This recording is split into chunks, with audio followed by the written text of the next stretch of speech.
Hey friends, so last year we got a pass to Thanksgiving Point in Utah, and they have this butterfly biosphere, which you may have seen in one of our other videos.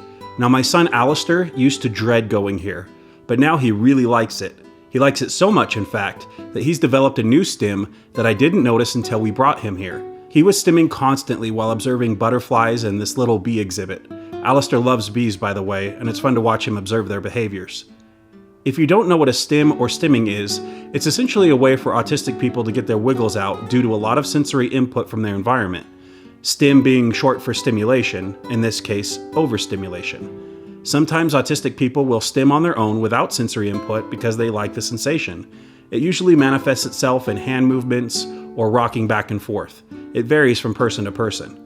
We want to document these behaviors so other people looking into autism, or perhaps trying to get a diagnosis for their loved one, will better know what to look for. What's interesting to me is how some of these stims develop with age and don't exist all at once in the individual. Also, sometimes stims will go away and be replaced by other ones. It really just depends. This particular stim we are calling the Mr. Burns or Montgomery Burns stim because it looks like the character from The Simpsons who likes to position his hands in the same way, with the fingertips touching but the palms are apart. Excellent. Now other people might use different names to describe these behaviors, and that's fine, but I like names that stick so it's easy to recall them in memory. If we gave this stim a highly scientific name like Phalanges connectus palma separatus, I don't think it would catch on quite as well. Excellent. So yeah, Alistair developed this adorable little stim while trying to catch a butterfly, which is no easy task by the way.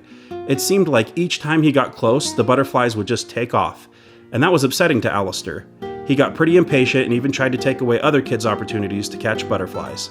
Hello, darkness, my old friend. Fortunately, even though this butterfly decided to take off from my hand, it landed on Alistair's shirt, and that was good enough for him.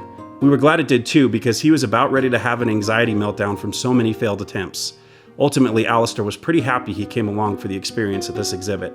Also, if you're interested in seeing more of this place, we have an earlier video where we do a tour with the kids, so be sure to check that out.